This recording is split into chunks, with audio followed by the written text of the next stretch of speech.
¿Cómo están? Bien, también. Buenos días a todas, a todos. Bueno, hoy nos acompaña el equipo de la Secretaría de Hacienda. Está Edgar Amador, secretario de Hacienda y Crédito Público. Siéntense, por favor. Está la maestra María del Carmen Bonilla Rodríguez, subsecretaria de Hacienda y Crédito Público. Berta Gómez, la licenciada Berta Gómez, subsecretaria de Egresos de la Secretaría de Hacienda. Y Rodrigo Mariscal, titular de la Unidad de Planeación Económica de la Secretaría de Hacienda. El secretario de Hacienda nos va a presentar las líneas generales del paquete económico que presentaron el lunes en la tarde, noche ya, al Congreso de la Unión y que ayer presentaron en una conferencia de prensa. Hoy nos va a dar las líneas generales para que ustedes puedan conocer, quienes nos ven a distancia y ustedes, para que puedan liberarse todas las dudas que pueda haber respecto a este presupuesto, ingresos, egresos que se presentaron para el 2026. Presenta el secretario de Hacienda y ya si hay alguna duda, pues nos ayudan a contestar todo el equipo. Adelante, Edgar. Con su permiso. Muy buenos días a todos, a todas. Gracias por acompañarnos. Efectivamente, vamos a presentar las líneas generales, los rubros más importantes del paquete económico para el 2026, los rubros de gasto, los rubros de ingreso y las consideraciones y el marco en el que se lleva a cabo el diseño y la planeación para el siguiente año. Si podemos ir a la presentación. A ver, se presentó, por supuesto, el lunes en tiempo y forma. Es un presupuesto histórico con un monto histórico en gasto, en inversión social, ¿no? Los programas del bienestar alcanzan un monto de 987,000 millones de pesos, representan un poco más del 2.5% del Producto Interno Bruto. Es una muestra de que este presupuesto humanista, la estrategia de las administraciones de la cuarta transformación funcionan en términos de lograr el objetivo más importante de esta administración. Por el bien de todos, primero los pobres. Hay una reducción de 13.4 millones de personas que han salido del umbral de pobreza, y esta estrategia es la que vamos a seguir profundizando durante el presupuesto del 2026. A nivel agregado, el nivel de gasto es de 10.1 billones de pesos. Vamos a la presentación. Empezamos por el entorno económico que vive la economía nacional. Ponemos aquí tres de las variables más importantes, de las más palpables para la gente. La tasa de desempleo se encuentra en mínimos históricos, es la línea amarilla descendente, mientras que las remuneraciones siguen creciendo de manera muy sólida, ¿no? de manera constante, como pueden ver en la gráfica izquierda, la línea roja. Estos son los fundamentos más importantes del consumo. Si bien el consumo ha tenido un desempeño un poco por debajo de lo que se había previsto, sus fundamentos siguen muy sólidos y eso nos lleva a prever para el siguiente año un crecimiento sólido entre 1.8 y 2.8%, con una media de 2.3%. La economía ha crecido mejor de lo que los analistas habían pronosticado en meses recientes, y pensamos que esta trayectoria favorable de la economía mexicana se proyectará hacia el siguiente año. También la inflación está a la baja. Ayer tuvimos los datos de la inflación en México, tanto la general como la subyacente muestran una tendencia a la baja, lo cual posibilitará, de acuerdo con nuestra perspectiva, que la tasa de referencia del Banco de México continúe descendiendo. Tenemos una proyección de cierre para el 2026 de una tasa de referencia cercana al 6%, y todo esto se da en un ambiente donde el tipo de cambio, la cotización del peso por dólar, ha estado muy estable y en línea con lo que traíamos en el presupuesto 2025. La siguiente, por favor. El proyecto de presupuesto de egresos en el ejercicio 26 es un presupuesto humanista, enmarcado en el Plan México, en la gran estrategia económica de la administración, que involucra a todos los sectores de la sociedad con el objetivo de alcanzar la prosperidad compartida. La siguiente, por favor. ¿Cuáles son los principales rubros de gasto? Esto es muy importante. Lo más importante de este presupuesto humanista es garantizar la estrategia que ha seguido las administraciones de la Cuarta Transformación. Los programas del bienestar, como mencionábamos, representan 987,000 millones de pesos. Hay un presupuesto de 966,000 millones de pesos en salud, 399,000 millones de pesos en vivienda, 1.1 billones de pesos en educación, uno de los rubros más importantes del presupuesto. Los rubros de inversión totalizan 1.3 billones de pesos, son millones de millones, y 201,000 millones de pesos en seguridad. Esos son los rubros más importantes del lado del gasto, de la inversión social, de la inversión en infraestructura. La siguiente, por favor. Aquí aterrizamos más los rubros de gasto, cómo se distribuyen estos 987,000 millones de pesos de inversión social, los programas prioritarios. Por supuesto, la pensión para adultos mayores es la que representa la mayor proporción de la inversión social, la pensión para mujeres bienestar, jóvenes construyendo el futuro, se le dedicarán 185,000 millones de pesos, la beca Rita Cetina 129,000, y tenemos ahí listados los rubros más importantes de la inversión social de este gobierno. Del lado derecho tenemos con más detalle los programas y proyectos prioritarios de inversión, nuevos trenes, 105,000 millones de pesos, y los distintos rubros de cada una de las inversiones. Por ejemplo, para el Istmo de Tehuantepec se destinaron 25,000 millones de pesos. La inversión de Pemex va a ser muy importante. Aquí se anunció este programa, este plan de acción para Pemex. Pemex es uno de los rubros de inversión más importantes junto con la Comisión Federal de Electricidad. La que sigue, por favor. Entonces, el proyecto, déjenme totalizar esto, agregarlo en los números más grandes. El programa sociales se incrementa a un monto equivalente, incluso un poco superior al 2.5% del PIB, beneficiando al 82% de las familias de nuestro país, ¿no? Este es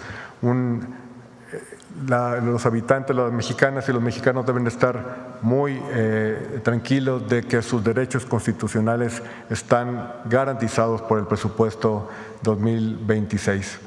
El incremento por destino en bienestar, en inversión social, hay un incremento de 7.5% en términos reales, un incremento de 7.2% en términos reales para educación, un incremento en salud muy importante de 9.6%, y vivienda y servicios a la comunidad, un incremento de 7% en términos reales para llegar a 398,000 millones de pesos.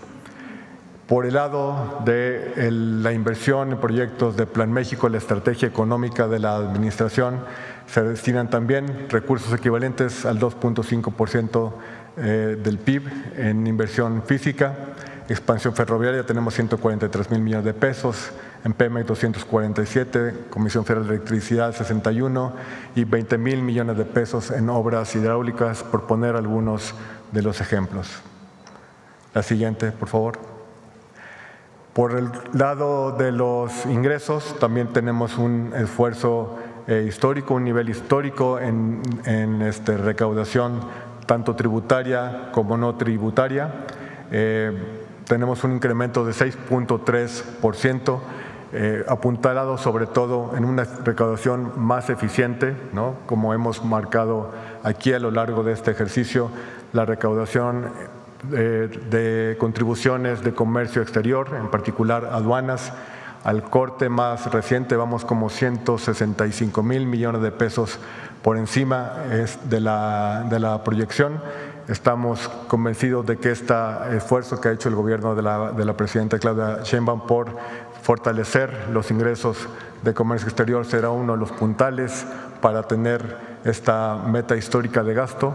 Estamos previendo que como porcentaje del Producto Interno Bruto los ingresos tributarios lleguen a 15.1%, lo cual es un récord histórico, una muestra de que sin reforma fiscal, sin mover impuestos, simplemente combatiendo la corrupción, siendo más eficientes en la recaudación, podemos aumentar la recaudación de una manera sana y sostenida. Destacamos aquí dos contribuciones: la eliminación de la deducibilidad de las cuotas que la banca múltiple destina al pago de los pasivos del FOBAPROA, como lo anunció la presidenta la semana pasada. Es un tema de armonía fiscal. En otras jurisdicciones, por ejemplo en Estados Unidos, en Canadá, no es deducible, entonces estamos haciendo armónica la contribución con la deducción. No es posible que se deduzca un gasto que va al rescate de los propios bancos.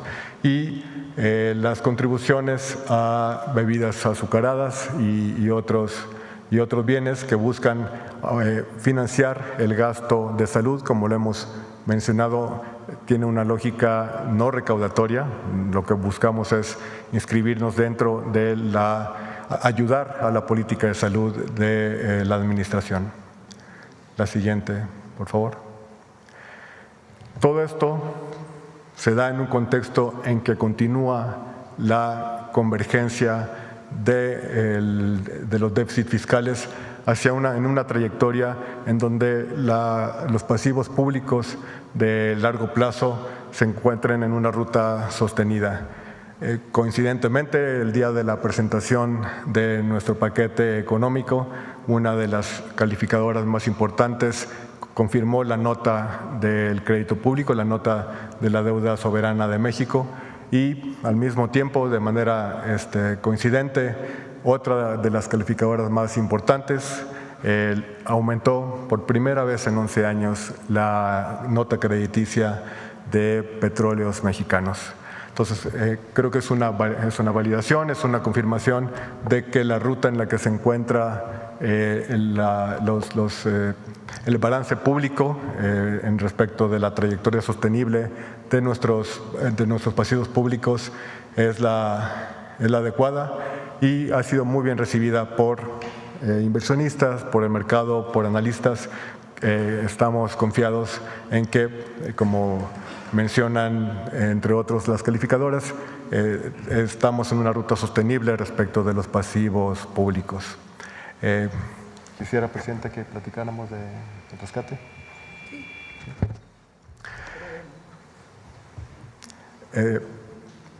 ¿Cuál es uno de los factores detrás de esta gradualidad en la convergencia fiscal?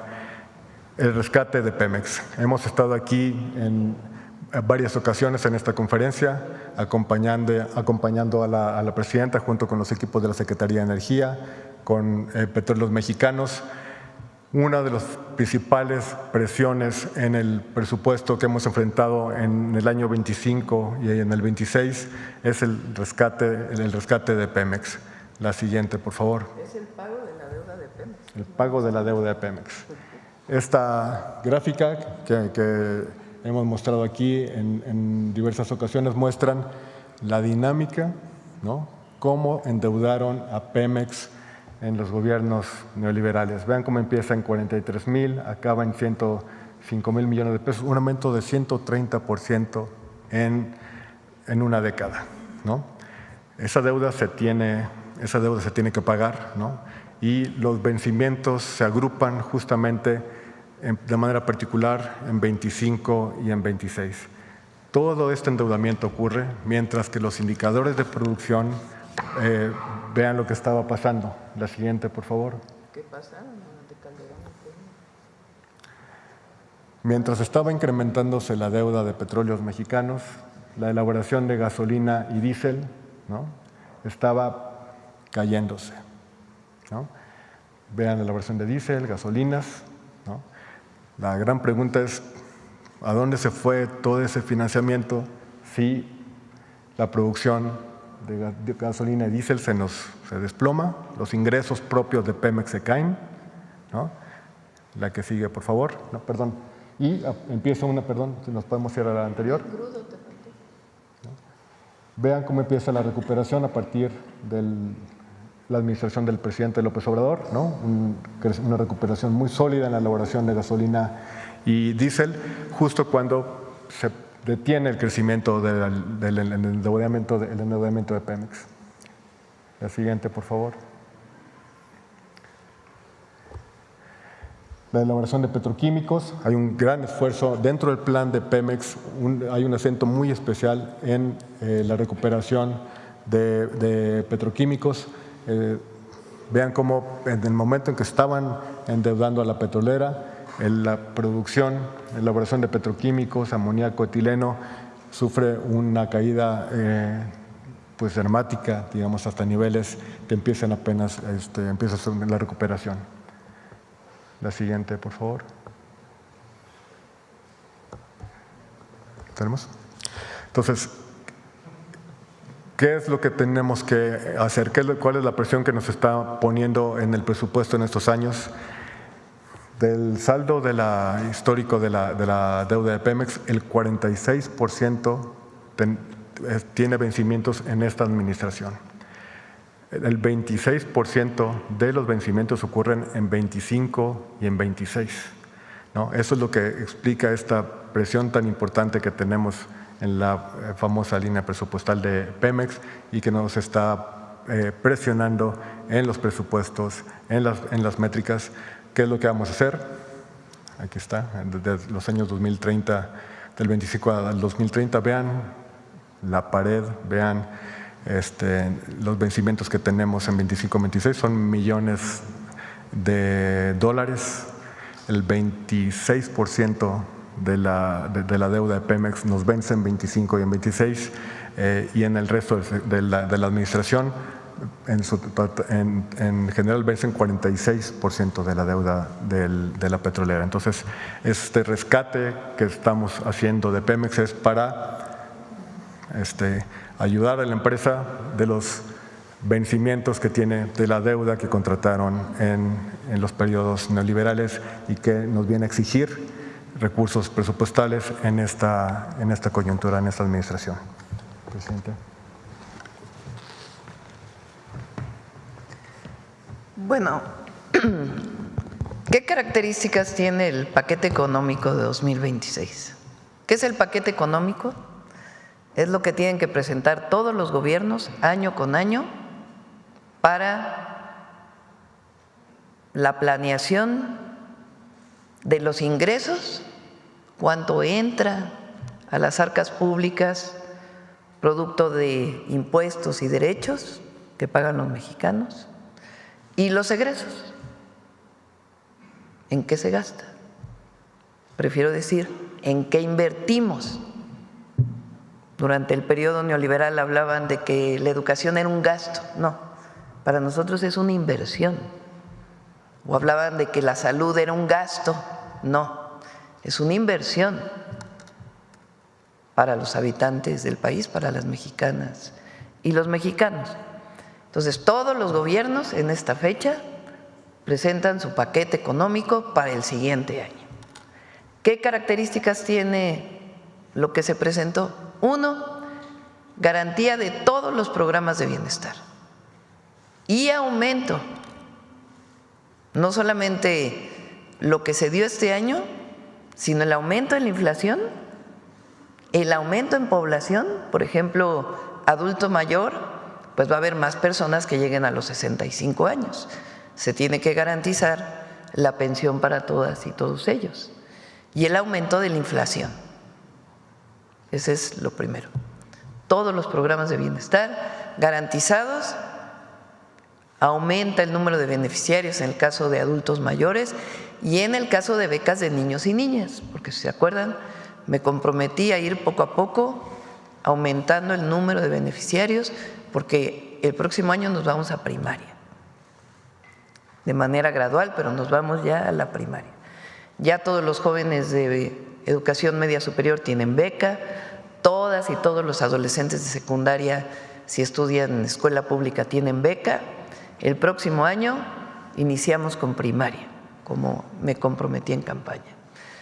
Todas las mujeres de 60 a 64 tienen su apoyo, Jóvenes Construyendo el Futuro, Sembrando Vida, todos los programas de bienestar están garantizados.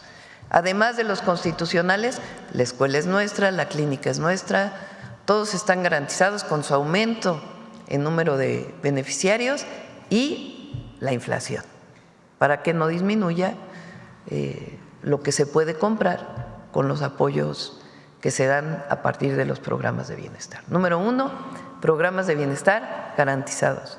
Número 2, aumenta la inversión en salud. Por ahí ha estado saliendo en las redes que disminuye. Falso, aumenta. ¿En dónde aumenta principalmente? En el IMSS Bienestar. Si sumamos todo lo que tiene que ver con salud, Secretaría de Salud, IMSS Bienestar, IMSS e ISSSTE, aumenta. Educación, aumenta. El presupuesto en educación aumenta. Vivienda, aumenta. Inversión pública para trenes, carreteras, agua, aumenta. Entonces, esa es la característica. Garantizados todos los derechos de las mexicanas y mexicanos y al mismo tiempo garantizada la inversión. ¿Disminuye algo? Sí, el gasto de operación del gobierno sin afectar lo que hace o los gastos administrativos del gobierno.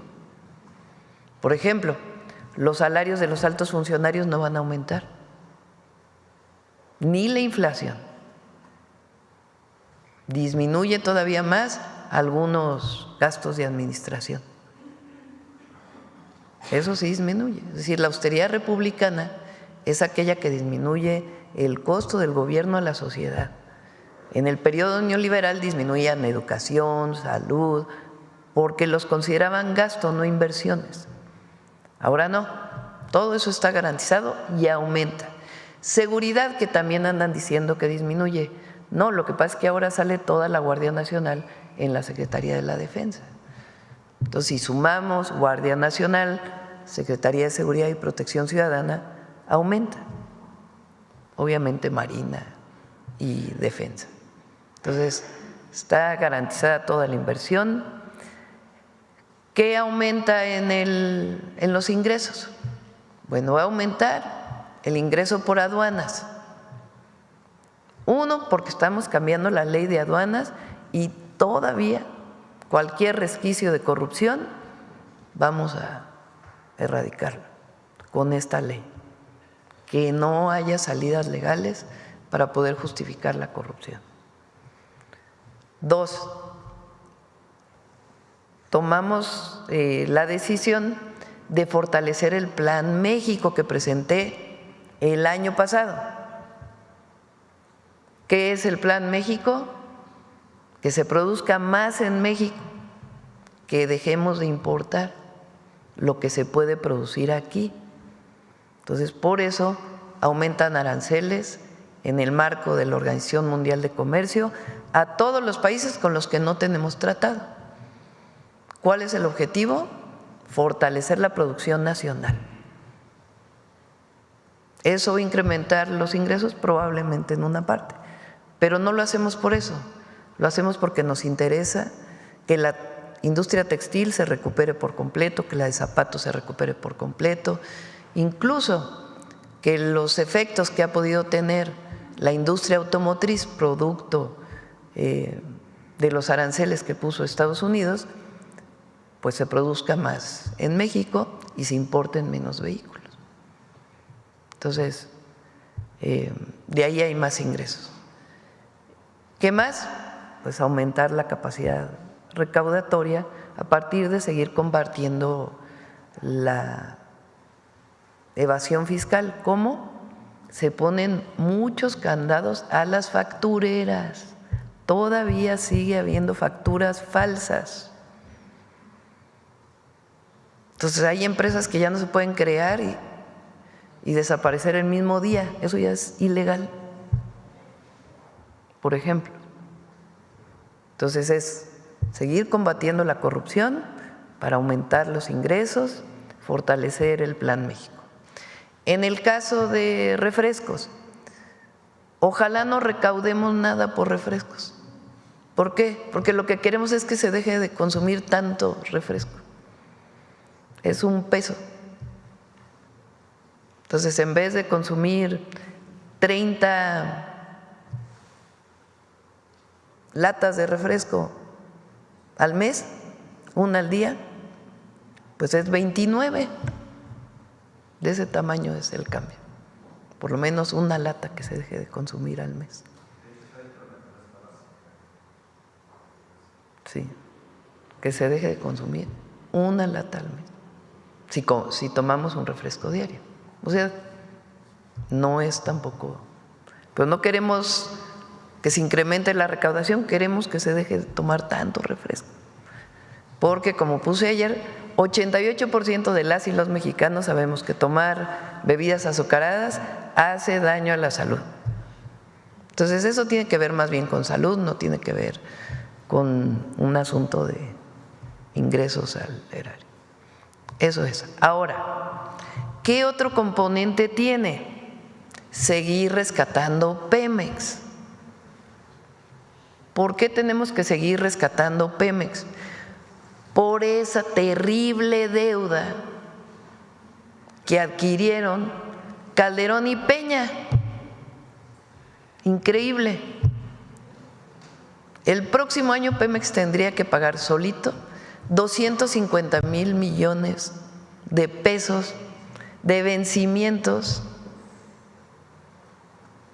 de pago de intereses. Imagínense, 250,000 millones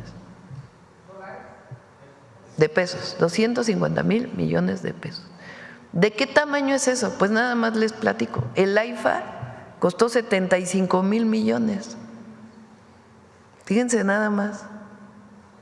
O sea, esa deuda irresponsable, corrupta que adquirieron Calderón y Peña a través de Pemex, nos toca pagarla a nosotros en esta administración. Los vencimientos. ¿Podemos no pagar? No, no se puede no pagar. No se puede no pagar. Tenemos que pagarlo. Son deudas a los bancos, a fondos, etcétera. Entonces, ¿qué estamos haciendo? Si lo tuviera que pagar solito Pemex, la deuda saldría muy cara, porque los intereses con Pemex son muy caros por esa maldita deuda corrupta. Ponla, por favor. De Calderón y Peña. Así le vamos a llamar, la maldita deuda corrupta de Calderón y Peña en Pemex. Pásame.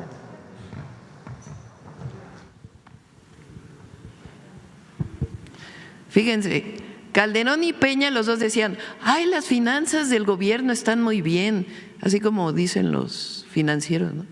El déficit está bajando, hay consolidación. Sí, nada más que en Pemex se endeudaban y se endeudaban y se endeudaban y se endeudaban. Fíjense nada más, porque se endeudaron del 2007 al 2012 de 46 a 60. Pero en la época de Lozoya, de Peña, se aumentó de 60 a 105, 40,000 millones de dólares. Ahora uno dice, bueno, se endeudó Pemex, pero nos dejaron un Pemex maravilloso, que producía mucho petróleo, que producía muchas gasolinas, que producía mucha petroquímica. 40,000 millones de dólares en deuda y miren los resultados. A ver, ahora sí ponme tus gráficas. La otra, la de crudo, ¿no tienes? ¿La de petróleo? ¿No la trajiste? Bueno, a ver si la encuentras por ahí. Bueno, fíjense, 2012 a 2018 pasamos de producir 718,000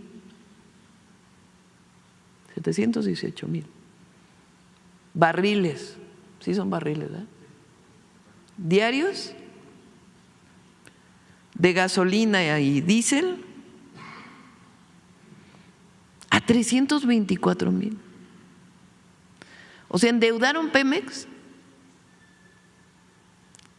y se produjo menos petróleo, a ver si encuentras por ahí la gráfica que ya la habíamos presentado aquí, y menos gasolina y menos diésel.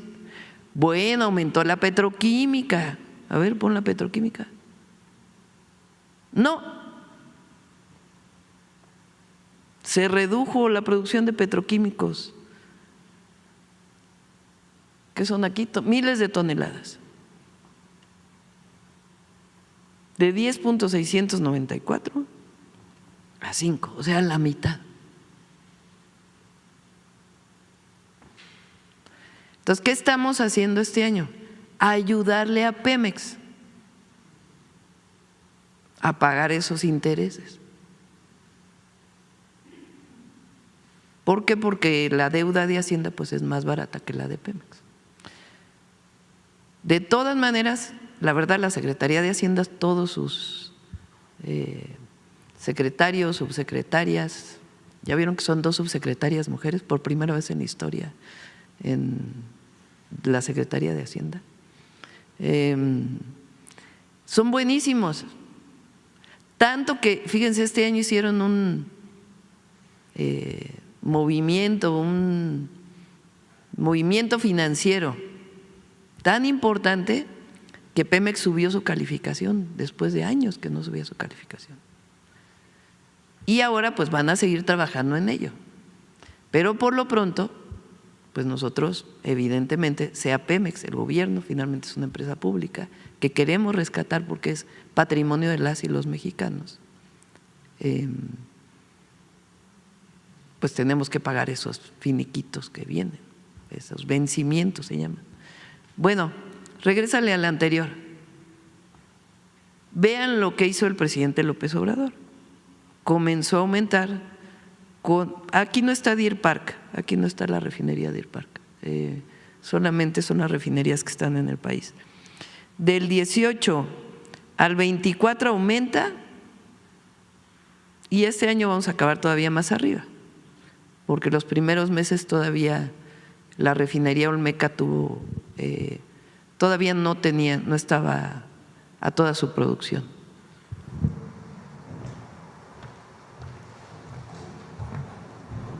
Entonces es un paquete económico responsable, humanista, que garantiza los derechos sociales, los programas de bienestar, garantiza la inversión y sigue garantizando por este año. ¿Se acuerdan que yo dije cuando presentamos Pemex, en el 27 ya sale solito Pemex, ya no va a necesitar el apoyo? Pues así es. En el 26 todavía requiere un apoyo por la maldita deuda corrupta de Calderón y de Peña. Así es. Bueno, ahora sí vamos a las preguntas. Presupuesto. A ver, aquí la compañera y luego vamos con los demás. Hola, presidenta, buenos días y buenos días a todo el equipo de Hacienda. Precisamente en el tema de la consolidación fiscal, yo recuerdo que de sus primeros compromisos de usted, y me acuerdo todavía en la Casa de Transición, mencionaba usted reducir el déficit fiscal. El primer año se va a conseguir reducirlo de casi 6%. Lo que se presentó ayer se había presentado en 3.9, se cierra en 4.1 y es justamente por el tema de los vencimientos de Pemex. ¿O 4. qué? A ver, 4.3 y el próximo año es 4.1. Y tiene que ver justamente con los vencimientos de Pemex. para este año se va, o sea, sí hay esta reducción, pero la inquietud que hay es que para 2026 se frena de alguna forma esta reducción del déficit. Y la pregunta es si está en riesgo esta consolidación o si la prevé más lenta, ¿no? Porque en efecto solo va a pasar de 4.3 a 4.1, pues por todas estas presiones de gasto que se tienen, ¿no? No hay presiones de gasto. Eso no, nosotros no hablamos de presiones de gasto. Hay inversión pública, que es muy distinto, esa es nuestra concepción. Y cualquier, digamos,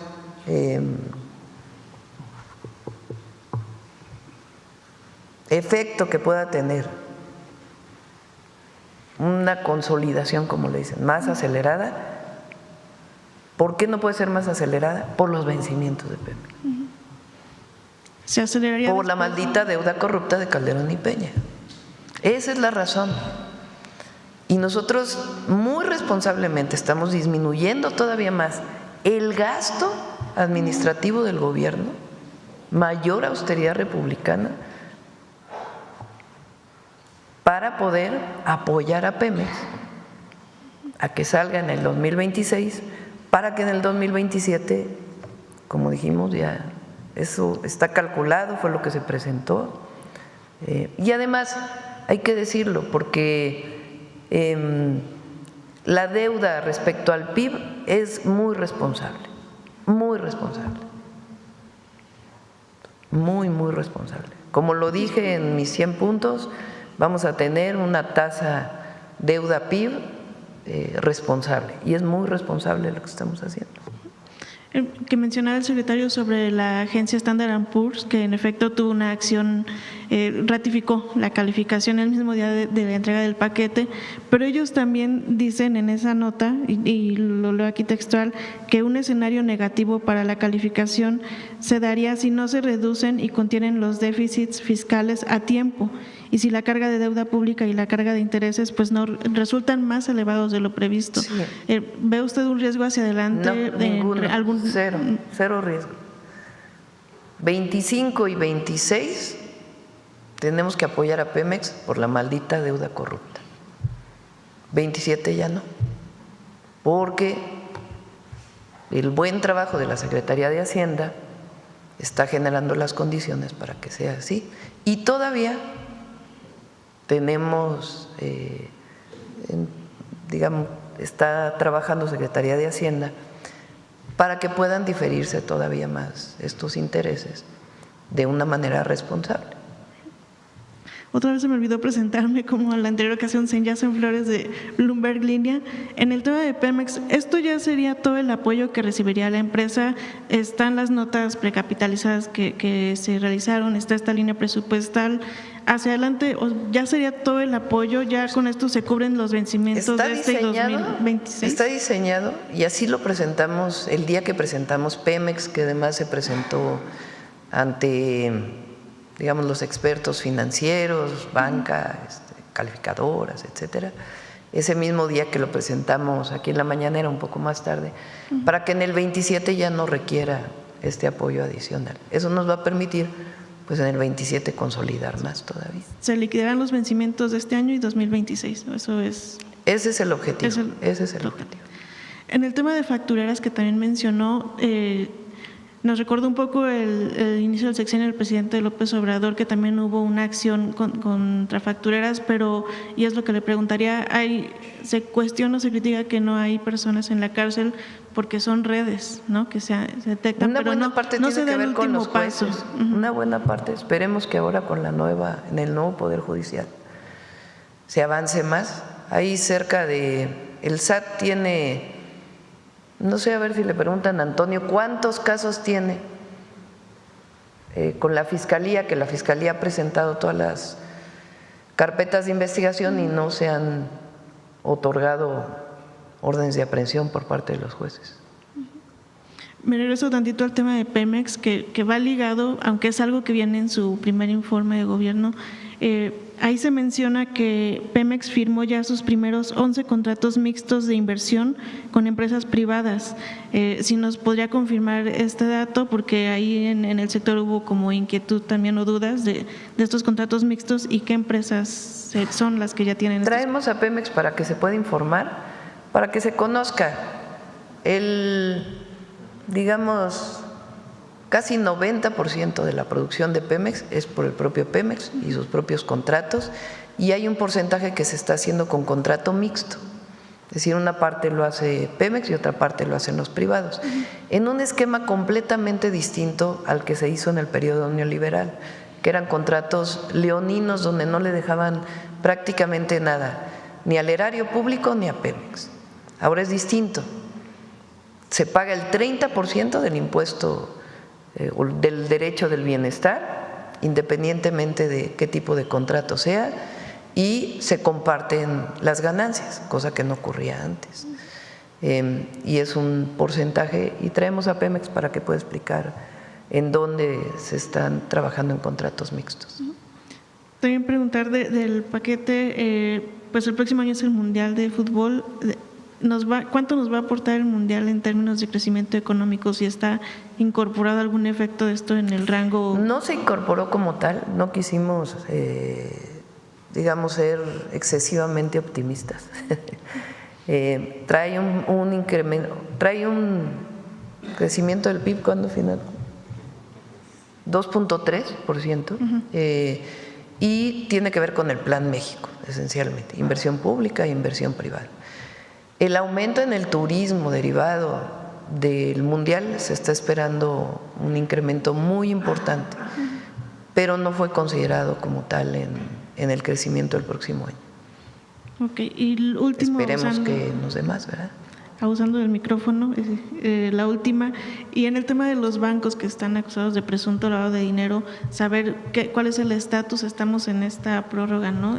Rumbo a estas sanciones, cuál es el estatus de los bancos, en el caso de Vector, saber si hay venta de activos de ellos también. Sabemos que de Cibanco e Intercam han estado vendiendo activos, pero de Vector no sé qué reporte tendré.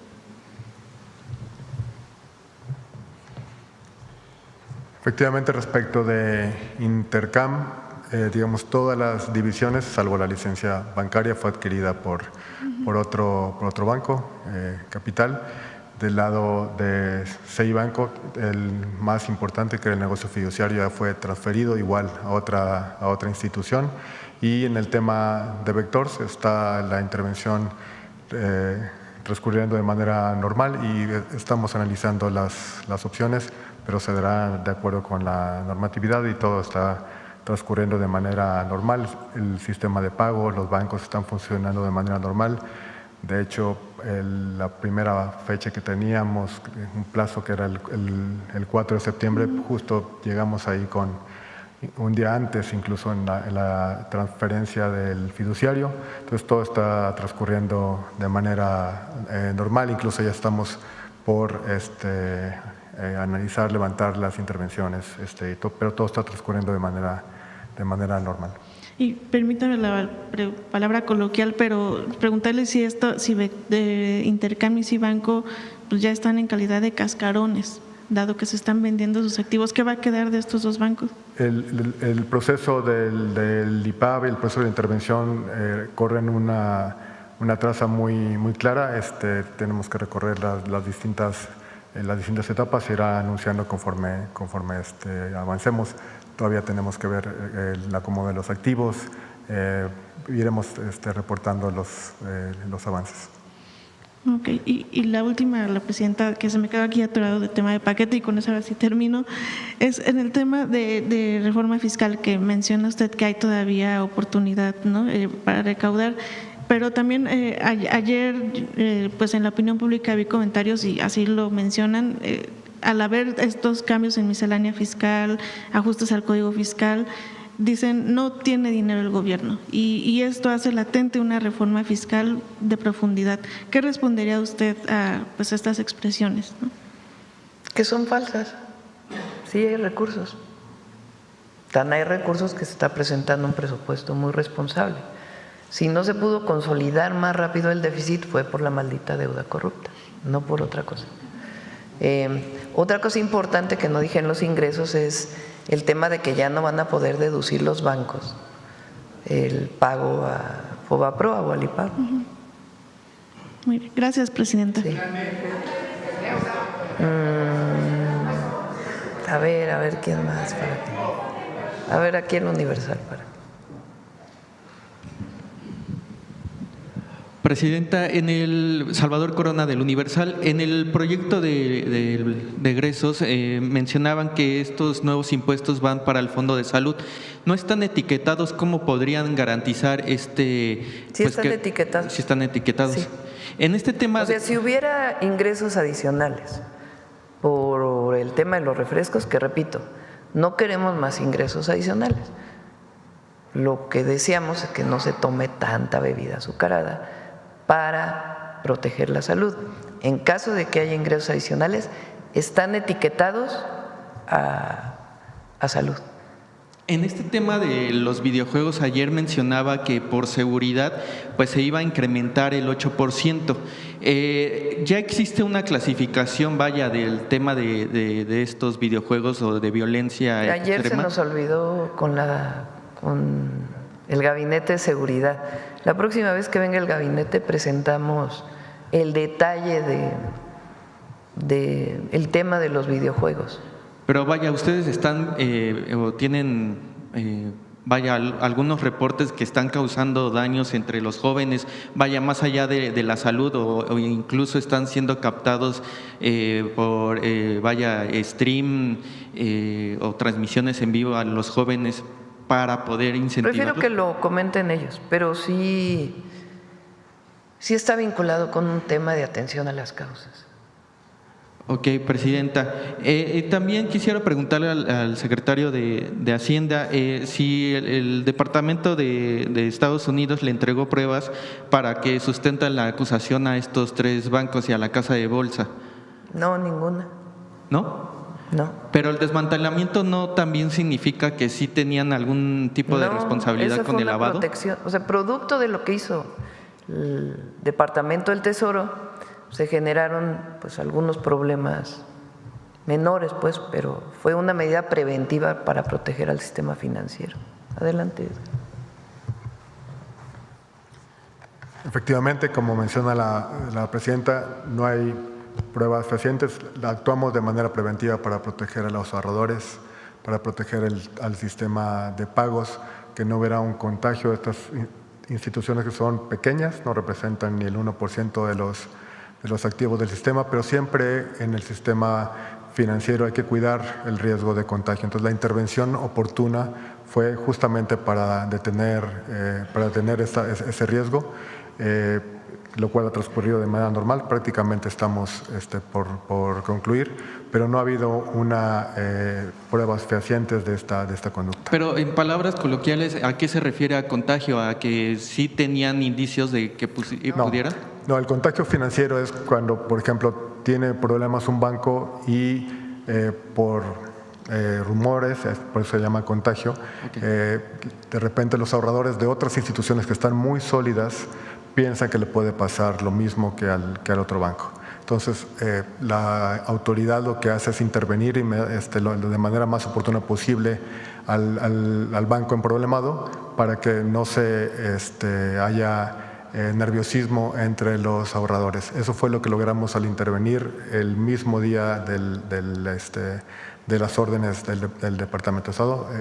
Logramos que no hubiera nerviosismo entre los ahorradores. Quítale la palabra contagio, pon nerviosismo de ahorradores. Ok, secretario, y en revisión que hicieron, ¿están en el ojo del huracán otras instituciones o casas de bolsas que pudieran, tener problemas? No. Las órdenes fueron limitadas a estas instituciones. De nuevo, son jugadores de menor talla dentro del sistema bancario. El sistema bancario mexicano era y sigue siendo uno de los mejor capitalizados del mundo. El índice de capitalización quiere decir el capital que tienen los bancos para respaldar sus pasivos es de 19%. El mínimo regulatorio internacional es como 10,5%. Es uno de los sistemas bancarios mejor capitalizados y demostró su solidez y su buen funcionamiento. Creo que las autoridades intervenimos de manera oportuna para evitar que el nerviosismo se propagara. Secretario, también en el paquete de egresos mencionan una parte de la fiscalización de plataformas de streaming, ya sea Netflix, Uber. ¿Cuál sería el objetivo específicamente en este tipo de servicios? ¿Cuál sería el beneficio para ustedes? A ver, ya ocurre. El incremento en recaudación por parte de algunas plataformas de países con los que no hay tratado comercial, por ejemplo, nos ha permitido incrementar la recaudación vía estas plataformas en alrededor de 20,000 millones de pesos en este año, ¿no? Entonces, es algo que ya ocurre, es un procedimiento estándar, muy protocolizado entre el comercio electrónico. Entonces, es algo que ya ocurre y estamos fortaleciendo la regulación. ¿Y ahí mismo tendrían la misma recaudación de 20,000 millones?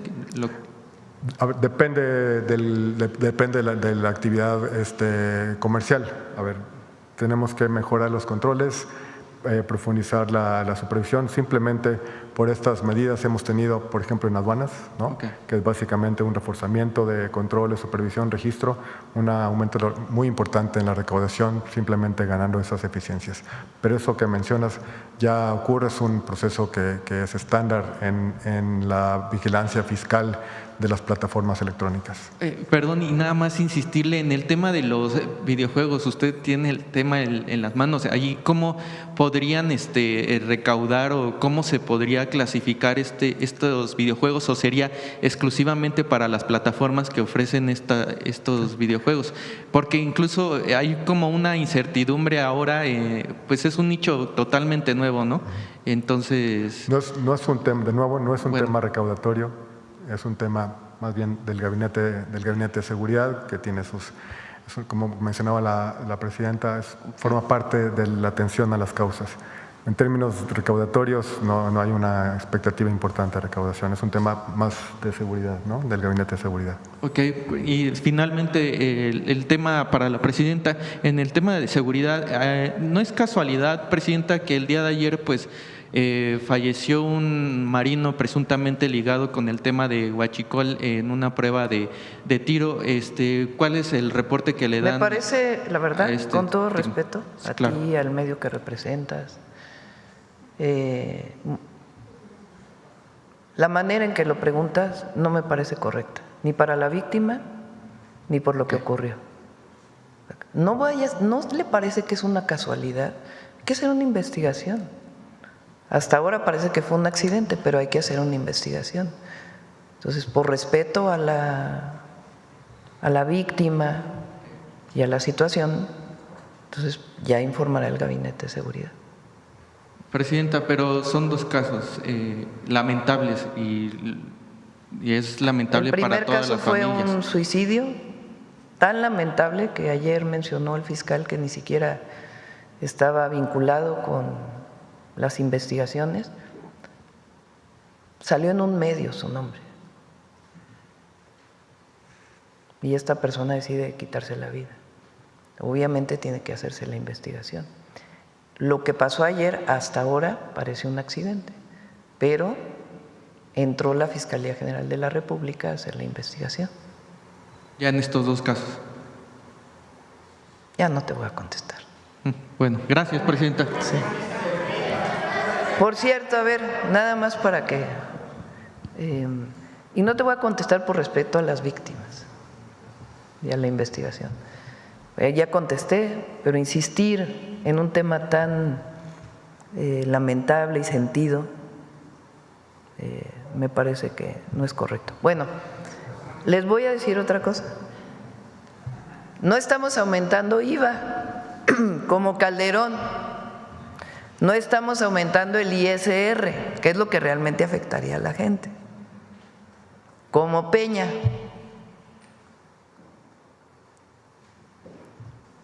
Los casi 500,000 millones adicionales que pensamos recaudar tienen que ver principalmente con seguir erradicando la corrupción ahí donde todavía hay espacio. Una parte en aduanas, y no tiene que ver con los servidores públicos, o si tuviera que ver, se harían las investigaciones, sino por mucha evasión, incluidos los agentes aduaneros.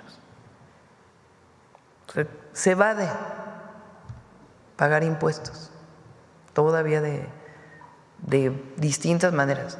El presidente López Obrador aumentó en aduanas una recaudación de 250,000 millones de pesos. Nosotros este año, aduanas está recaudando, yo creo que al cierre, otros 200,000 millones. Y queremos recaudar como 200,000 millones adicionales con el cambio en la ley de aduanas, de lo que se esté evadiendo, de quien importa y no paga los impuestos que debe pagar. Y factureras, y esencialmente.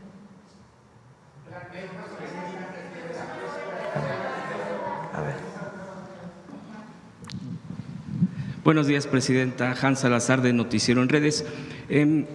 Quisiera yo plantear en esto de la deuda de Pemex, lo que se endeudó en tiempos de Calderón, de Peña Nieto, y que ahorita se está solventando y es una obligación por todo esto que ya se ha explicado por parte de usted y el secretario de Hacienda. La oposición dice es un barril sin fondo, se está tirando el dinero, cuando ellos fueron los que gobernaban en su momento y generaron toda esta cantidad de miles de millones de dólares. Y se está rescatando. La lógica y bueno, la esencia es la soberanía energética. ¿Cómo plantearlo también para la gente y que no se vaya con una narrativa nada más de que se está desperdiciando el dinero? De acuerdo. Ese punto. Bueno, primero queremos garantizar 1.8 millones de barriles diarios de producción de petróleo. Queremos seguir aumentando la producción de gasolina y de diésel para que no se importe. ¿Cómo lo vamos a hacer? Todavía hay una inversión muy importante en la refinería de Salina Cruz, en una coquizadora. Eso nos va a ayudar bastante. Y el próximo año se hace una inversión muy importante en la refinería Deer Park, que está en Texas, para garantizar su producción. ¿En qué nos ayuda eso? Pues en no depender del exterior, estar importando y importando. Pemex tiene además un programa para disminuir, es de mediano plazo, las importaciones de gas natural, que importamos mucho gas natural. Está trabajando en ello. Todos los países del mundo buscan garantizar su producción energética con recursos propios. Hay países que no tienen petróleo, no tienen otras fuentes de energía y que lo importan y garantizan sus importaciones. Ahora, ¿qué pasa, por ejemplo, con la contaminación, con el cambio climático? Para que no nos digan que no nos interesa eso, si toda la vida trabajamos en eso. O sea, la idea es que lo que consumimos ahí se estabilice y todo el crecimiento sea con fuentes renovables de energía y poco a poco ir sustituyendo petróleo y otras hidrocarburos que provocan su quema, impactos al medio ambiente. Pero nosotros tenemos que garantizar por soberanía de nuestro país la producción nacional. Hubo incluso una etapa en nuestro país que de Pemex, de los ingresos petroleros, se hicieron escuelas, instituciones, se crearon pues un gran patrimonio nacional. Por lo que he estado revisando y quisiera yo preguntar si están los datos correctos o aproximadamente correctos, porque es un cálculo que con Fox y con Calderón incluso hubo esta bonanza de petróleo, de ingresos petroleros, y se están hablando de miles de millones de dólares. Se hablan incluso de cientos de miles de millones, para no dar un dato concreto, pero no se vio realmente que se fuera… 400,000 millones de dólares de ingresos adicionales de petróleo, ¿no?, en la época de Fox. A ver si lo traen por ahí, nada más. Y esos cientos de miles de millones de dólares, no de pesos, que además es una contradicción, bueno, en una lógica, como si había esa bonanza petrolera de miles de millones de dólares, endeudaban a Pemex. O sea, no hay una, bueno, en una simple revisión, y hacia dónde se fue ese dinero. O sea, muchas veces nos preguntamos, bueno, pero ¿en qué se reflejó? ¿Qué tipo de cosas se dejaron para… Ni fortalecido Pemex, al contrario, lo menguaron y lo iban pues dejando o buscaban dejarlo en cascarón. Afortunadamente no lo dejaron. Preguntar sobre todo ese tipo de cosas, si se ha registrado o no se ha registrado. Por ejemplo, lo de la deuda, después cuando viene Calderón y Peña Nieto en lo de Pemex, esa deuda, también nos preguntamos, esos miles esos cientos de millones de dólares o decenas de millones de dólares, ¿en qué se gastaron? En proveedores, sí, pero si no aumentó la producción, entonces realmente hubo una fuga de corrupción brutal. Entonces, digo, sería la conclusión de uno. Y también aprovechar esto del huachicol fiscal, que es lo que ahorita está mucho por todo esto que se ha estado planteando aquí. Yo también estaba revisando en estos datos de el huachicol fiscal, y revisaba que con Peña Nieto se había dado incluso un boom de este famoso huachicol fiscal con Peña Nieto por la reforma energética, porque se empezó a importar precisamente combustibles por causa de esto, y empezó a haber este desvío fiscal, este no pago de impuestos. Ese tipo de cosas se tienen registradas, Presidenta, y si se tiene alguna proyección precisamente en la parte de las aduanas, de proyección solamente del combate a la corrupción de esto, y que si ahí se está reflejando precisamente en sus números del aumento en los ingresos que se prevén para el próximo año. Durante el periodo de Fox,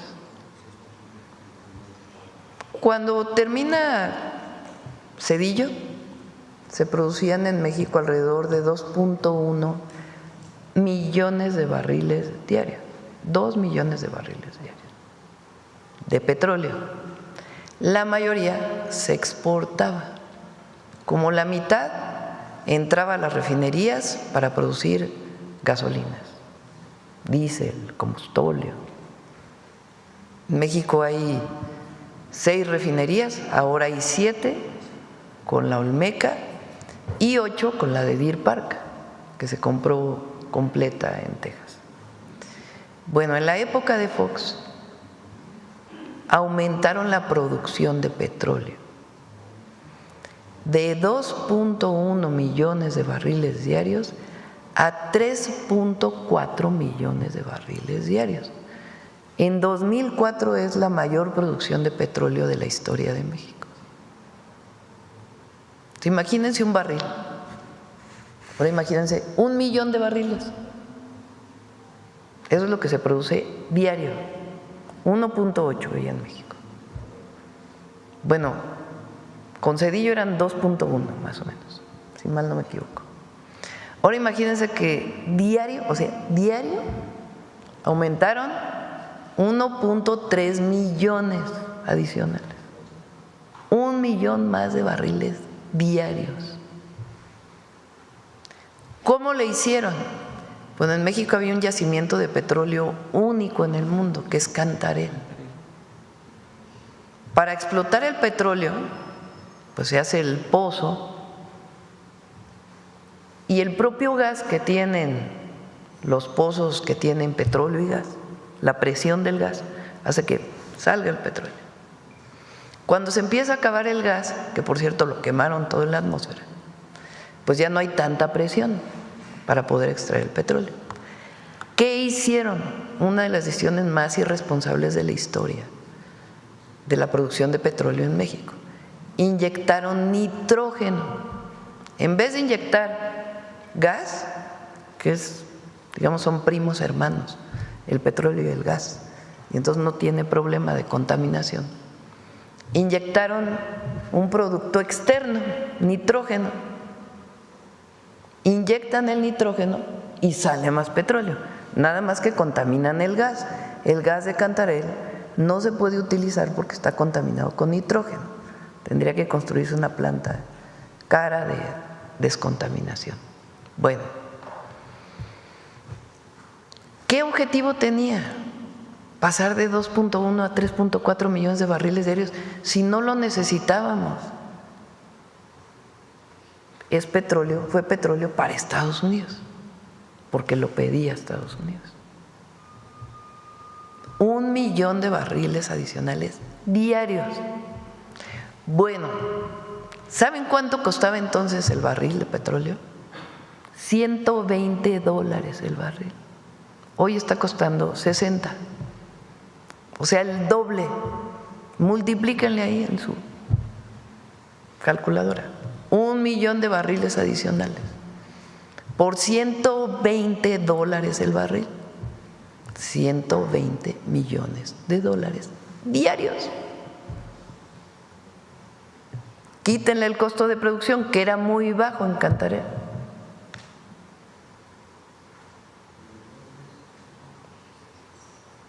Ahora les pregunto a quienes nos escuchan ustedes, ¿qué obra de infraestructura fundamental recuerdan del periodo de Fox?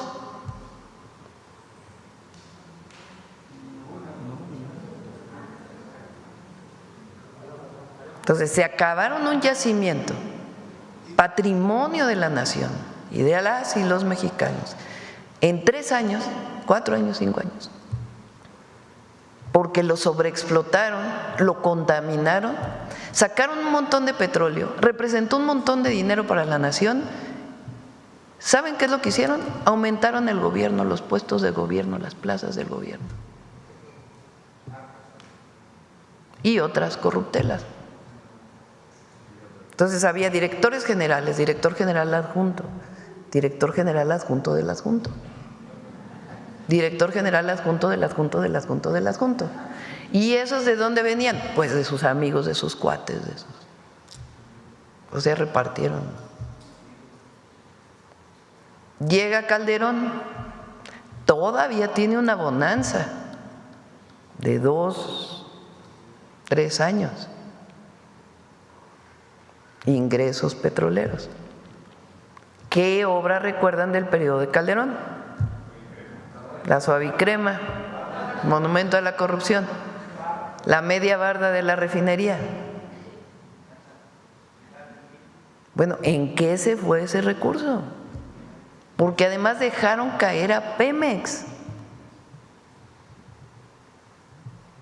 Llega Peña y dice, no, es que la salida para Pemex es la privatización, la reforma energética, que los privados saquen petróleo. Ya Pemex ya no tiene alternativa. Bueno, sí, vamos a hacer la empresa productiva del Estado. Entonces, privatizan el petróleo en realidad, porque dicen que no, que es de la nación, pero en la reforma del 2013 era una privatización del petróleo. Lo explotan empresas, con la idea de que lo explotaran empresas privadas, nacionales y extranjeras. Hablan así con gran anuncio. Ronda 1, ronda 0, ronda 1, ronda 2, para que vengan las empresas. Y les dan bloques de territorio para su explotación en el Golfo. Algunos en tierra inclusive, en el Golfo. ¿Cuánto petróleo han sacado de ahí? 100,000 barriles. O sea, estamos hablando de millones a 100,000 barriles. O sea, no hubo tal inversión que se esperaba que hubiera de las empresas privadas. Bueno, ¿y qué hicieron con Pemex? Endeudarlo. Imagínense, es que es ¿Qué hicieron con Pemex? ¿Cuál es el resultado de la reforma energética del 2013 de Peña? Endeudar a Pemex y que no produjera nada. Pero de ahí, de esa deuda, pues sacaron para, no sé para qué, pues no sé, la verdad, no sabemos. Porque ¿qué obra grande recuerdan de Peña?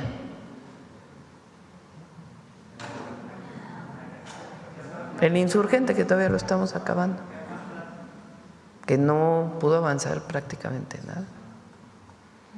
Eso sí, decían, estamos consolidando el déficit. Sí, nomás que a costa de endeudar a Pemex. Y de un montón de dinero que les dio el Banco de México, por cierto, montones. Entonces, ¿qué tenemos que hacer? De manera responsable, como lo inició el presidente López Obrador y a nosotros nos toca consolidarlo y fortalecerlo, pues garantizar la viabilidad de Pemex de largo plazo. Y hay años pues en que lamentablemente tenemos que pagar los intereses de la maldita deuda corrupta de Calderón y Peña. Esa es la triste historia Presidenta, de nadie cándido, como diría. Sí. y hablando de cínicos, Calderón, sale un video Buenísimo. ayer. Esa sí, nos la regaló. Sí. A ver, ponlo. Adelante, Javier. Sí, que salió ayer, bueno, ahí está el video, si quiere para verlo, porque dijo, en las narices del embajador estadounidense, fue a decir a Washington, se hizo la reforma judicial, o sea, como diciendo, ¿por qué no intervino Estados Unidos? Échale. Could the U.S. have done more to save democracy in Mexico? You say the Americans? Yeah. I don't know. I don't want to say what the Americans could do. But what is clearly is that this demolition process happened, I don't know if the expression is correct, but just under the noses of the American ambassador. And I'm talking about this, not talking about this administration, the previous administration. I don't know, because that ambassador just didn't realize what exactly was happening, or he just ignored that, which is terrible. But let me be honest on this. I believe that since maybe 1 decade or more, we know that the foreign policy of the United States is much less concentrated in the protection and defense, the universal values as democracy of human rights, and more oriented towards the American interest, which is, I believe, is logic. Ya bastante. Sí le agarraron la onda. Pon la primera parte otra vez.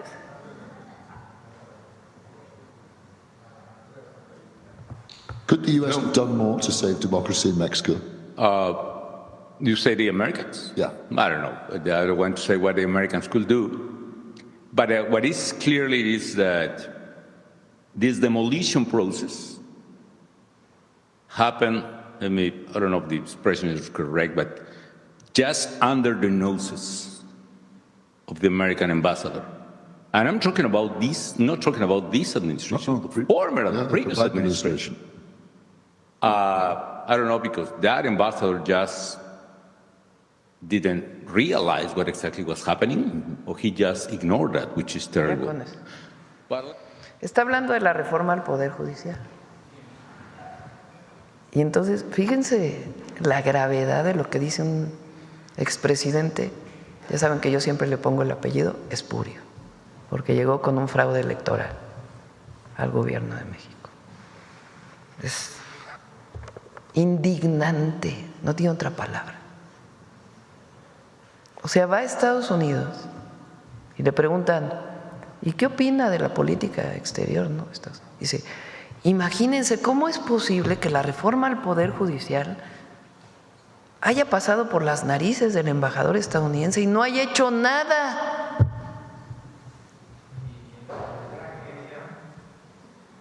¿Cuál es el peor momento de la historia de un embajador estadounidense interviniendo en México?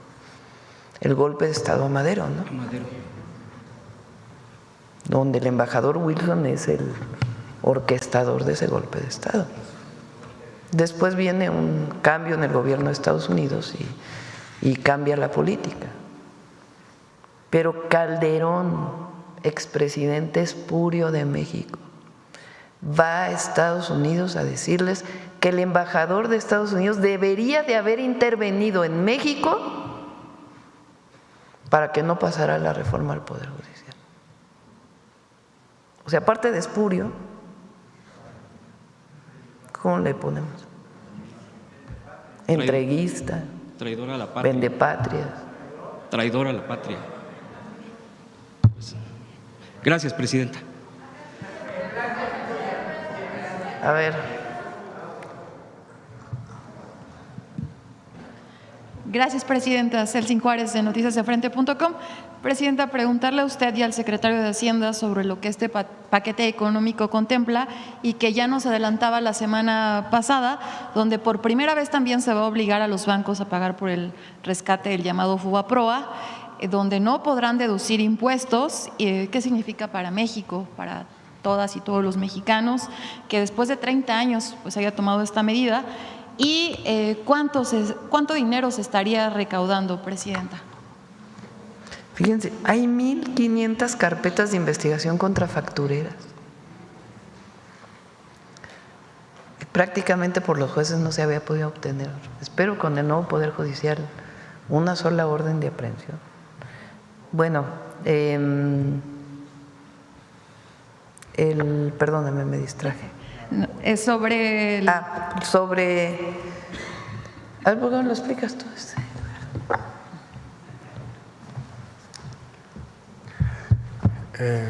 Como lo hemos mencionado, es un tema de armonía fiscal, ¿no? El FOBAPROA fue diseñado para rescatar al sistema bancario. La banca múltiple tiene que contribuir para su rescate. Y ahora resulta que ellos pueden deducir de impuestos lo que pagan. ¿Quién va a pagar esa deducción? Los contribuyentes, ¿no? Entonces no suena muy lógico, ¿no? Que deduzcan, que los contribuyentes les ayudamos con la deducción para financiar el rescate de los bancos, ¿no? Es un tema de armonía, de armonía fiscal, pero más allá de eso, la banca internacional que opera en México conoce muy bien el tratamiento fiscal a este tipo de contribuciones. En Estados Unidos, por ejemplo, el equivalente al IPAP se llama el FDIC. El FDIC también tiene una contribución para el financiamiento al seguro bancario. Esa cuota no es deducible en los Estados Unidos, no es deducible en Canadá, no es deducible en la mayoría de las jurisdicciones. Entonces, para los bancos no debería ser algo raro que las contribuciones al seguro bancario, como el IPAP, y en este caso que la contribución al financiamiento de los pasivos del FOBAPROA no sea deducible, es el estándar incluso internacional. Y el monto estimado, estamos estimando, son estimaciones alrededor de 10,000 millones de pesos al año. Muchas gracias. Presidenta, ayer también el ex candidato a la… Más para que tengan… O sea, la mayor parte del IPAP, del FOBAPROA, lo paga los mexicanos y las mexicanas. Pero hay una parte pequeña que pagan los bancos, a esa deuda privada que se convirtió en deuda pública. Hay una partecita que pagan los bancos. Bueno, no solo pagan una parte muy pequeñita, sino que aparte la deducían de impuestos, es decir, no pagaban impuestos sobre ello. Entonces ahora lo que se dice pues es paguen los impuestos correspondientes a ello. Para que tengan una idea de 10,000 millones de pesos, un hospital de alrededor de 250 camas cuesta como 2,000 millones de pesos. O sea, estamos hablando de 5 hospitales de 250 camas. Muchas gracias, presidenta. También ayer el ex candidato a la presidencia y senador Ricardo Anaya salió a criticar este paquete económico porque dice que hay un crecimiento en la deuda. Él menciona que se va a gastar más en pagar los intereses que en inversión. Y además, bueno, esta pregunta del tema, en otro tema también exigió al expresidente López Obrador que salga a dar una explicación al pueblo de México por el caso del huachicol fiscal. Hoy también fue tema en 2 portadas de periódicos de circulación nacional y bueno, a esto se suman varios personajes de la oposición también que usan este tema para criticar la administración pasada y esta también el expresidente Felipe Calderón criticó. ¿Por qué no mejor explica por qué se fue 6 años del país? Y regresó solamente con fuero. ¿Por qué no explica él eso? Es un presupuesto muy responsable y con una reducción del gasto administrativo, digamos, muy fuerte. Estamos asumiendo esta reducción para garantizar todo lo que necesitan las mexicanas y los mexicanos y los estados de la República, porque todas las entidades se ve aumentado su presupuesto de lo que aporta el gobierno federal. O sea, es muy responsable. El único tema relacionado con que no podemos consolidar más en este año, el famoso déficit que le llaman, pues es por la maldita, ¿cómo dije ya? La maldita deuda corrupta, que tenemos que pagar los intereses. Eso lo debería de explicar él, ¿no? Sí, sé que no se lleva muy bien con Calderón, pero bueno, son del PAN los dos, ¿no? Entonces, a ver, ¿por qué no explica los fraudes que él hizo que todavía no acaban de… ¿Por qué regresó a México como pluri, con fuero, y se fue 6 años? Porque él fue el candidato a la presidencia del PAN. Entonces, es falso lo que dice. Es falso, es un presupuesto responsable pensando en el pueblo, en la gente, porque somos un gobierno del pueblo. Ellos quisieran que regresáramos a ser como ellos, gobierno de unos cuantos, ¿no? Y además tiene un profundo contenido humanista. Nosotros no dejamos a nadie atrás. Ellos dejaron a muchos millones en el abandono. Sobre esto que pide al presidente López Obrador de que salga a dar una explicación sobre el huachicol fiscal, ¿qué le dice, presidenta? Es pura politiquería, la verdad, pura politiquería. Aquí se explicó claramente cómo es que en marzo llega este buque del que viene toda la investigación y de donde salen todas las órdenes de aprehensión. 14 órdenes de aprehensión por que en realidad hay que llamarle contrabando, porque huachicol es más bien cuando se pica un ducto este es contrabando de combustible que no paga impuestos. Entonces, combustible que viene de Estados Unidos en un buque y al entrar a México reporta que no es combustible para no pagar impuestos. Ese es el modus operandi, digamos. Entonces, en realidad es contrabando de combustible. Y se hicieron muchísimas cosas en el periodo del presidente López Obrador. Pues los cimientos y el primer piso de la transformación. Nosotros nos toca seguir combatiendo cualquier acción que ocurre ya en nuestro gobierno, además, más allá de lo que hagan las instituciones pertinentes o correspondientes, lo que encontremos, pues investigarlo y sancionarlo. Presidenta, ya por último, rumbo a las celebraciones del 15 y 16 de septiembre, junto con otros medios, tuvimos la oportunidad de estar en uno de los ensayos previos al desfile militar de este próximo 16 de septiembre. Entrevistamos a algunos elementos de la defensa que van a marchar. Algunos lo harán por primera vez, mostraron su emoción. Incluso hubo algunas mujeres que se sentían pues emocionadas por primera vez tener a una comandanta suprema de las Fuerzas Armadas. ¿Cuál es el mensaje, Presidenta, que usted le envía a pues, estos elementos que van a marchar por primera vez y en general a las Fuerzas Armadas, a la defensa de México? Son grandes instituciones la defensa y la Marina. Son muy completas en muchos sentidos. No solamente su preparación militar, lo que significa el ser un soldado, una soldada, o los altos mandos, los generales de división, sino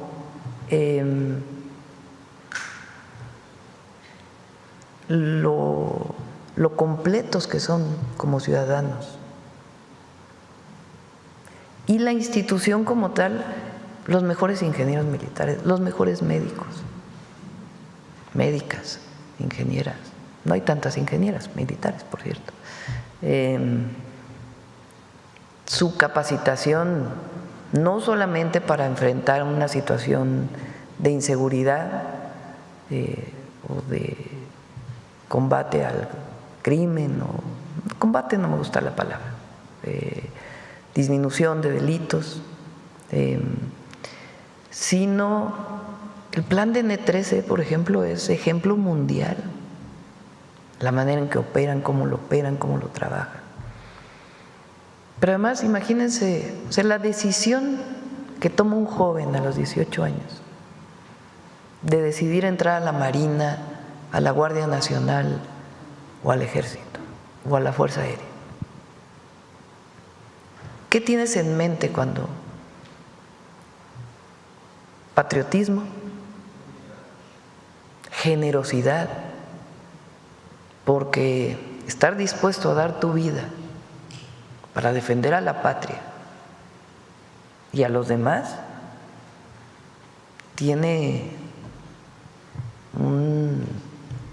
una visión de generosidad que corresponde al pueblo de México.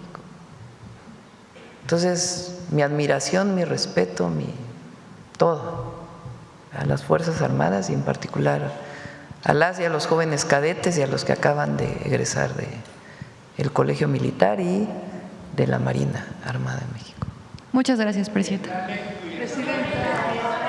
A ver, vamos aquí, luego vamos allá, que hace mucho que no preguntas. Sí. Así, aquí y luego acá. Entonces, vamos ya porque ya son 9:07. Gracias, presidenta. Este 10 de septiembre es el Día de la Prevención del Suicidio. De acuerdo al Consejo Ciudadano para la Seguridad y Justicia, 9 de cada 10 intentos de suicidio ocurren en casa y entre los principales detonantes está la desesperanza, problemas de pareja y conflictos familiares. En México, Locatel tiene la línea de prevención de suicidio, que es un servicio de apoyo emocional. Asimismo, usted, presidenta, anunció que se tiene contemplado que profesionales de la salud mental visiten las escuelas del país para revisar a los niños.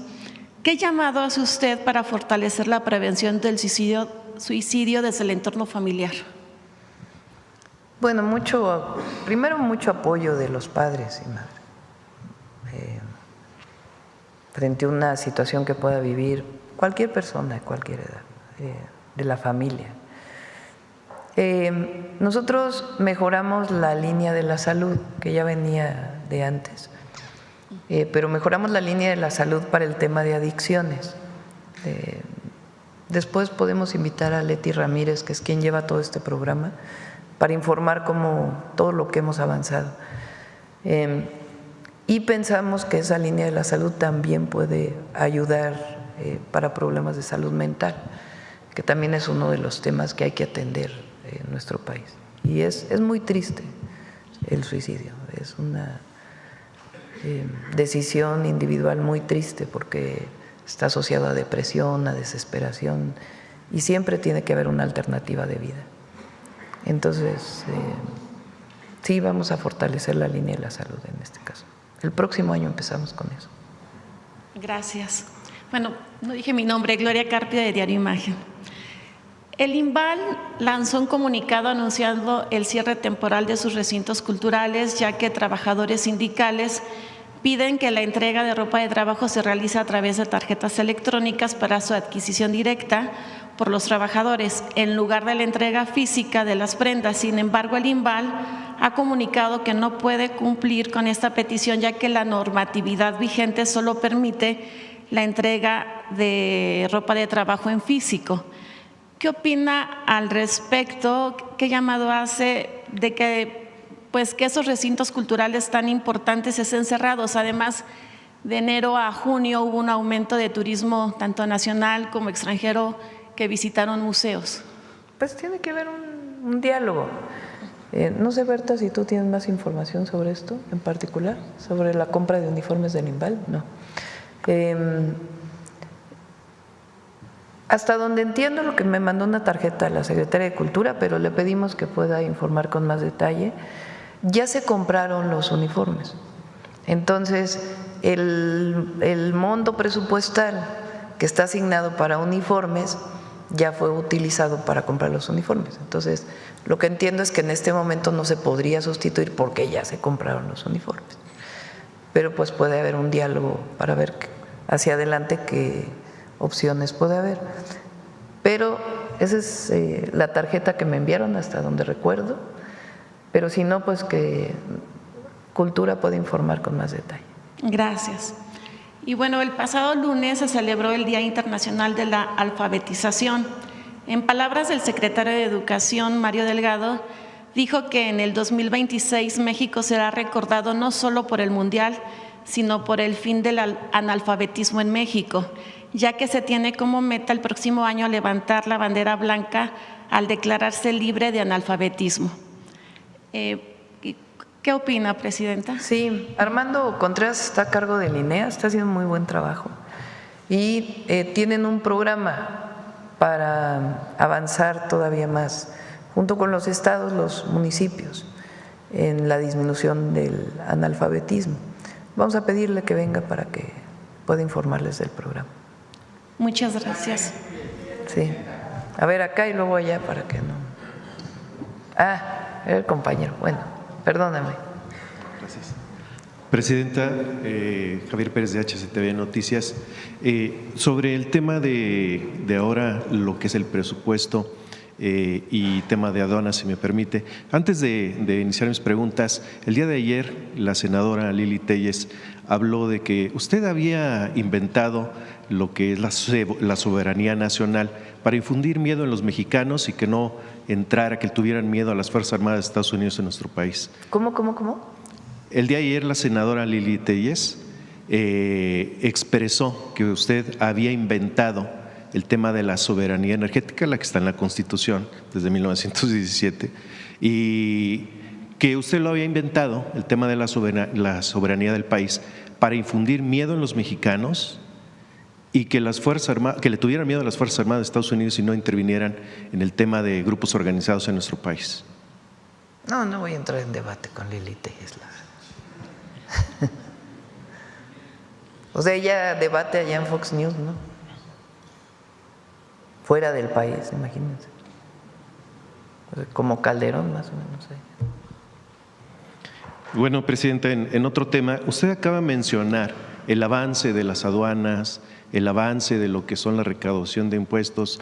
Sin embargo, desde sexenios anteriores, pues hay malos manejos al interior y yo creo que se han dado muchísimo cuenta, sobre todo usted ahora con el nuevo administrador de las aduanas, que han tenido récord de recaudación en lo que son el tema aduanal.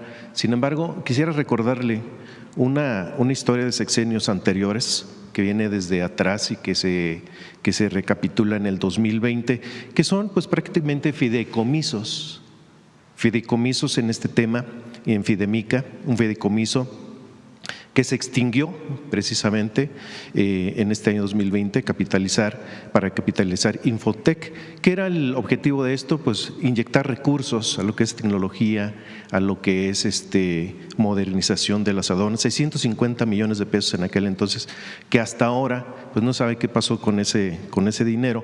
Presidenta, hay notas periodísticas, hay reseñas, incluso documentos, que hoy se podría estar aplicando lo mismo con recursos de FLACA para transferencia a este mismo fideicomiso Infotec a través de la Agencia de Transformación Digital.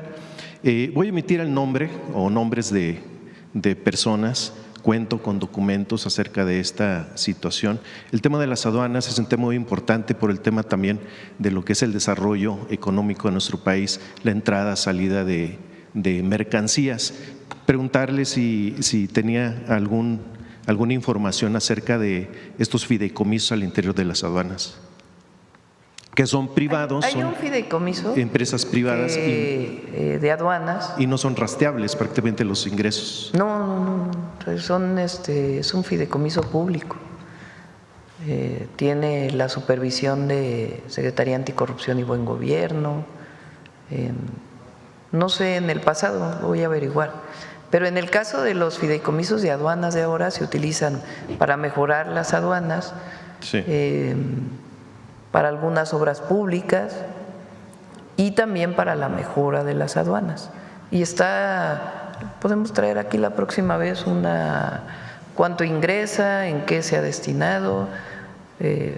No, es auditable, totalmente auditable el fideicomiso de aduanas. ¿Por qué interviene ahora la Agencia de Transformación Digital? Porque en todo lo tecnológico, por ley ahora tiene que intervenir la agencia en la definición de las tecnologías, para que no quede, para que por acá no se compre una tecnología, para allá otra, por allá otra, sino que todo el gobierno pues tenga una política de compra de tecnología con ciertas normas. En el gobierno del presidente López Obrador se compraron varios rayos gamma y incluso algunos todavía están llegando, se están instalando. Pero es auditable, completamente auditable. Aunque hay inversiones de externos, empresarios. En no, ¿o sí? No, es un fideicomiso público. Es probable que antes hubiera un fideicomiso privado. Vamos a averiguar y con gusto te informamos. Sí, el día de ayer, presidente, en la Cámara de Diputados Federal, en rueda de prensa, la bancada de Morena, PT, del Congreso Local de Tamaulipas reveló existencia de contratos no firmados y pagos sin facturas por un monto de 343 millones de pesos otorgados por el gobierno de Cabeza de Vaca. A los hermanos, voy a emitir el apellido, es conocido ahí en Tamaulipas. Lo más sorprendente, presidenta, es que por primera vez el gobernador Cabeza de Vaca, incluso el Partido Acción Nacional del Estado de Tamaulipas, aceptaron que efectivamente tuvieron relación a través de contratos mal hechos con estos personajes. ¿Qué opinión le merece hoy que hayan aceptado la relación o la malversación de recursos? Ahora me voy a informar bien porque ahora sí, en este tema en particular, sí sabía lo que estaban haciendo, o sea, la resolución, pero la aceptación, como tú comentas, no lo traigo en este momento, pero con gusto, mañana lo platicamos. Fue pública. Sí, igual que un tema ahí, por cierto, que tú preguntaste el otro día de una controversia. Mañana lo comentamos si quieren con más detalle. Sí, en el tema energético, presidenta, este reportero se ha dedicado pues prácticamente a buscar lo que es el desarrollo del país. Le he preguntado acerca de el auto en línea, le he preguntado acerca de diferentes cosas de lo que es la movilidad, por ejemplo, el desarrollo dentro de su país y cómo beneficia prácticamente a los ciudadanos, incluso oportunidades para estudiantes. Hay un tema, presidenta, que tiene desde sexenios, desde el 2003, me llamó la atención y lo tomé, he estado hablando de él en mi medio de comunicación. Hoy quisiera, si usted me lo permite, resaltarlo. Las empresas eólicas entran a nuestro país no hace mucho y pues dan oportunidad, sobre todo en el área de Oaxaca. Es una área en donde hay pues fuertes vientos y que favorecen a las empresas eólicas. Hay empresas australianas, si no mal recuerdo, españolas, y obviamente pues con la anuencia del gobierno federal después de la reforma energética, y hay alrededor de 30 comuneros, presidenta, que han puesto su denuncia ante el gobierno federal, incluso buscan a las empresas en el área de la venta 1 y la venta 4, y desde hace más de 2 décadas ellos están en el centro prácticamente donde hicieron contratos estos ejidatarios, les están pagando desde el 2003 aproximadamente 3,000 pesos por hectárea, porque les querían pagar menos, ¿no? Pero a lo que voy es lo siguiente, no importa el costo al que hayan acordado con las empresas, esos 30 comuneros quedaron, o 30 ejidatarios quedaron, en medio de donde les están pagando a todos, a ellos los dejaron fuera. Desde entonces están peleando con las empresas, están buscando un acercamiento, incluso aquí con gobierno federal, Atención Ciudadana, han metido ya sus denuncias, buscan la ayuda de usted, porque desde ese tiempo con ellos no hicieron contratos, los han ignorado y han buscado su apoyo, y ahí fueron con gobierno del estado y quedaron en el centro, en donde corre el uso de viento, donde pues ellos están desde ese entonces, le repito, pues buscando el apoyo, Presidenta. ¿Qué opinión le merece esto?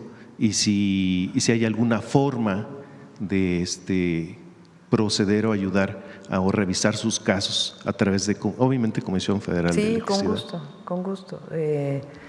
Durante el periodo en que avanzaron mucho las eólicas en el Istmo, que es el lugar del país donde hay mucho viento, la Ventosa es de los lugares donde más viento hay. Se hicieron contratos con ejidatarios, con comuneros, sobre todo al principio que inició esta tecnología, muy leoninos, pagando rentas muy, muy bajas. De hecho, yo escribí hace mucho tiempo un artículo sobre eso. Entonces, por supuesto que los revisamos y le pedimos a Edna Vega, a Sedatu, que pueda atenderlos, a la Procuraduría Agraria. Si me permite, para finalizar, en mis manos tengo 4 carpetas de investigación, ha sido meses de investigación acerca de esta situación. Sí. Gracias, Presidenta. Yo creo que ya lo dejamos aquí. Mañana.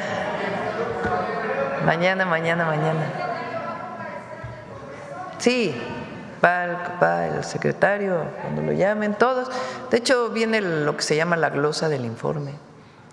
Tienen que ir la mayoría de los secretarios. No sé si ya tienes fecha para ir, todavía están en ese proceso. ¿Ocurriendo en Nepal, Presidenta? El fin de semana. Ahora voy a hacerla más tranquila, porque como viene el 15, el lunes, viernes vamos a Puebla, Tlaxcala, Hidalgo, sábado, es que el sábado es 13, vamos al evento de los niños héroes de Chapultepec, la conmemoración, después vamos a San Luis Potosí y Querétaro, y el domingo vamos a Michoacán y Estado de México, al sur del Estado de México, y el 15 el grito. Bueno.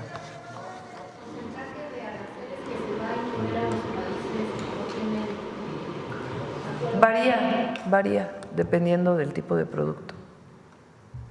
Adelante.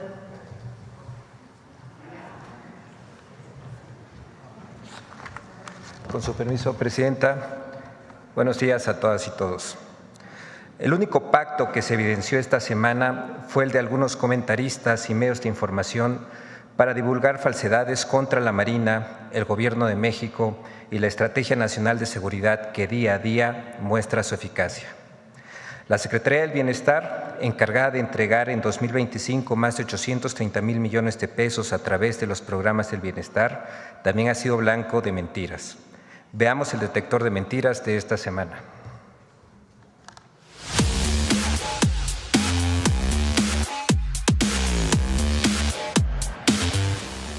La invención de un pacto de impunidad en la Secretaría de Marina por el huachicol y la falsa concentración de los 3 poderes de la Unión en una sola persona son algunas de las noticias falsas que el detector de mentiras localizó esta semana. 1. Existe un pacto de impunidad para no castigar el tráfico de hidrocarburos. ¡Mentira! A pesar de que el gobierno de México desmanteló una red de contrabando de hidrocarburos, detuvo a 14 personas entre empresarios marinos y exfuncionarios de aduanas y se aseguró más de 10 millones de litros de diésel, biodiesel, algunos comentaristas emprendieron diversas líneas de desinformación sobre el tema. El expresidente López Obrador y el exsecretario de Marina protegieron la red de huachicol fiscal. López Obrador como presidente sabía todo, sabía todas las tranzas, se enteraba de todas las tranzas, les daba el visto bueno a todas las tranzas. Eso decía él. Es imposible, absolutamente imposible, que los sobrinos hubieran estado involucrados a este nivel en el crimen organizado sin que lo supiera su tío, el secretario de Marina anterior, Rafael Ojeda. ¡Mentira! El fiscal general de la República, Alejandro Gertz Manero, informó que desde 2024, José Rafael Ojeda Durán presentó una serie de denuncias sobre corrupción e inmediatamente la Fiscalía condujo las investigaciones. B. El capitán de navío de la Secretaría de Marina, Abraham Pérez, era investigado por la FGR. Encontraron muerto al capitán Abraham Jeremías Pérez Ramírez, uno de los involucrados en esta red criminal. El capitán Pérez Ramírez fue señalado como el sujeto que hacía las entregas de dinero sucio a funcionarios de la Marina. ¡Mentira! En la mañanera del pueblo del 9 de septiembre, Alejandro Gertz Manero informó que Abraham Jeremías Pérez Ramírez, integrante de la Secretaría de Marina, fallecido el pasado 8 de septiembre, no estaba vinculado con ninguno de los casos que la Fiscalía está investigando. Es un asunto de otra naturaleza, aclaró el fiscal. Debo decirle que esa persona no estaba vinculada con ninguno de los casos que estamos llevando. 2. La Secretaría de Marina está obligando a todas sus unidades a comprar productos en tiendas del bienestar de manera mensual. ¡Mentira! El documento que circula en redes sociales con el que se asegura que la Secretaría de Marina supuestamente obliga a sus unidades a comprar de forma mensual productos en las tiendas del bienestar no es una orden de compra obligatoria. El documento solo plantea considerar su posible adquisición en las tiendas de alimentación para el bienestar del Gobierno de México. 3. La presidenta Claudia Sheinbaum concentra los 3 poderes de la Unión. Donde vemos que los 3 poderes de la Unión están concentrados a partir del 1 de septiembre en una sola persona que se llama Claudia Sheinbaum, presidente de México. ¡Mentira! El poder ejecutivo está a cargo de la presidenta Claudia Sheinbaum. El poder legislativo lo conforman el Senado, presidido por Laura Itzel Castillo, y la Cámara de Diputados, encabezada por Kenia López Rabadán del PAN. El Poder Judicial está a cargo de la nueva Suprema Corte de Justicia de la Nación, presidida por el ministro Hugo Aguilar Ortiz y electo por voto popular. 4. La Secretaría de Bienestar imprimió folletos para inducir al voto en la elección judicial. Donde señala que la Secretaría del Bienestar del Gobierno Federal pagó las impresiones de los acordeones para manipular la elección judicial. Principalmente de los candidatos que al final resultaron ganadores en la elección para ministras y ministros. Y pues esta campaña fue subsidiada por la Secretaría de Bienestar Social a través de un contrato que firmó con la compañía Impresores Offset Serigrafía. ¡Mentira! En la mañanera del pueblo del 4 de septiembre, la presidenta Claudia Sheinbaum negó que la Secretaría del Bienestar haya impreso algo que haya tenido que ver con la elección al Poder Judicial. Aclaró que la dependencia solo publica periódicamente información sobre sus propios programas. Por su parte, el Tribunal Electoral del Poder Judicial de la Federación desestimó el argumento de que listas de votación sistematizadas se usaron para inducir el voto, concluyendo que la evidencia es insuficiente para anular la elección.